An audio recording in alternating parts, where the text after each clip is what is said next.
मेरे साथ बात करने के लिए इस वक्त मौजूद हैं सांसद पप्पू यादव जी। सर, प्रधानमंत्री इंडोनेशिया दौरे पे हैं और उन्हें सम्मान नागरिक सहित सम्मान नागरिक जो है अवार्ड दिया गया है, किस तरीके से देखते हैं सर? हमें एक बात समझ में नहीं आता, भारत की इकोनॉमी कहाँ है इससे आपको मतलब नहीं, भारत की महंगाई कहाँ है इससे आपको मतलब नहीं, भारत के गैस और तेल की स्थिति क्या है इससे मतलब नहीं, भारत के बच्चों के एजुकेशन सिस्टम कोलैप्स कर गया। हर दिन चोरी, नीट्स के बाद महाराष्ट्र में चोरी, महाराष्ट्र के क्वेश्चन लीक आउट के बाद राजस्थान में leak out, daily leak out हो रहा है। इस पर आप लोग आप लोग के मालिक जो मार्केटिंग करने में लगे हैं, तो उससे कोई आपको पता नहीं आता नहीं है। आज देश में जिस तरीके से पूरी डेमोक्रेसी खत्म हो रही है, इस पर वार्ता नहीं होती। भारत गुलाम हो चुका है, 62 बिलियन डॉलर रुपया ये वर्ल्ड बैंक से ले लिया, अमेरिका के साथ गुलाम है। हम खत्म हो गए हैं, हमारे पास कोई पॉलिसी नहीं है, हमारे अच्छे दोस्त हमारे साथ नहीं रहे, ईरान नहीं रहे हमारे साथ, रूस नहीं रहे हमारे साथ, बगल में श्रीलंका नहीं रहे, नेपाल नहीं रहे, बांग्लादेश नहीं रहे। अमेरिका पहला ही, चाइना सबसे बड़ा दुश्मन है और हमने सब कुछ समर्पित अमेरिका को कर दिया। इजराइल के भी हम सही नहीं रह पाए, तो भारत हैं किसके? अवार्ड किस बात का? अवार्ड तो दिल्ली में आप जितना अवार्ड, राष्ट्रपति पुरस्कार 2.5 लाख, 4 लाख, 5 लाख, 6 लाख में खरीदते रहो, जो मनाओ करो। किस बात का अवार्ड? कौन दे रहा है? देश कौन है और दे कौन रहा है? और पूरी दुनिया में, अखबारों में, सोशल मीडिया में आलोचना चल रही है कि क्या ये अवार्डे के लिए घूमते रहते हैं क्या?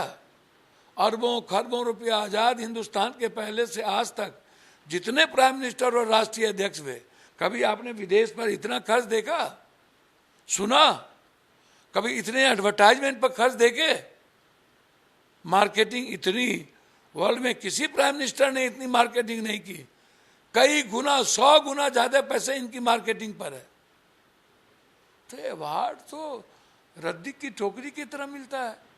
जब सुनिए अवार्ड, उसमें कौन सा बहस है? बहस है हमारा देश सुरक्षित कैसे रहेगा। ईरान और अमेरिका के बड़े जंग के बीच हमारी तैयारी क्या है, हम करने क्या जा रहे हैं? सर, राम मंदिर चढ़ावे को लेकर तमाम खुलासे हो रहे हैं, कई लोगों को गिरफ्तार भी किया है, आज भी जो है रिमांड पे लिया जाएगा, किस तरीके से देखते हैं सर? कौन है ये कई लोग?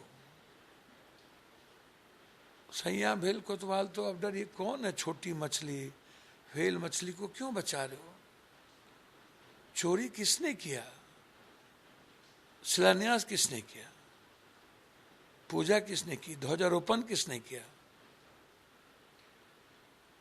शिलालेख किसने रखी? उद्घाटन किसने किया? नृपेंद्र मिश्रा की कमेटी का चेयरमैन किसने बनाया? प्रधानमंत्री ने। मेंबर किसने बनाया? प्राइम मिनिस्टर ने। सारे पत्थर किसने मंगवाए? 1 रुपये के पत्थर 1000 में। आज से चोरी हो रही है। मंदिर निर्माण के पहले जमीन की चोरी हुई, सारी जमीन गुजराती और अन्य लोगों को बेच दिया गया, उद्योगपति को, तब भी चोरी। उसके बाद मंदिर निर्माण की शुरुआत से चोरी, मंदिर बनाने तक अरबों खरबों रुपया चला गया इन नेता पदाधिकारी और माफियाओं के, गलत बाबाओं के पास, जो सनातनी बाबा है ही नहीं, जो शंकराचार्य हमेशा विरोध किए, हनुमानगढ़ी अखाड़ा विरोध कर रहे हैं, सारे देश के बाबा विरोध कर रहे हैं।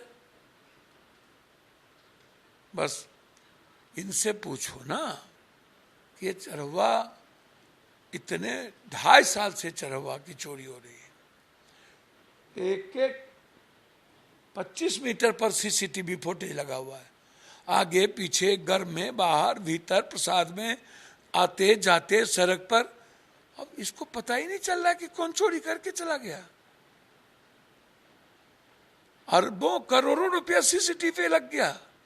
2.5 साल से कमेटी इसकी, मुद्दे भी तुम, मुदाले भी तुम, चोर भी तुम, जांच भी तुम। अब पप्पू यादव का पीए मेरी जांच करे। ये क्या है एसआईटी? कौन है एसआईटी? और ये जांच दिल्ली और उत्तर प्रदेश के बीच में फंस गया। किसके मत्थे जाएगा, किसकी बलि ली जाएगी, राजनीति किसकी होगी, किसने इसको उजागर किया। और आज देश का मंदिर का चोरी हो गया।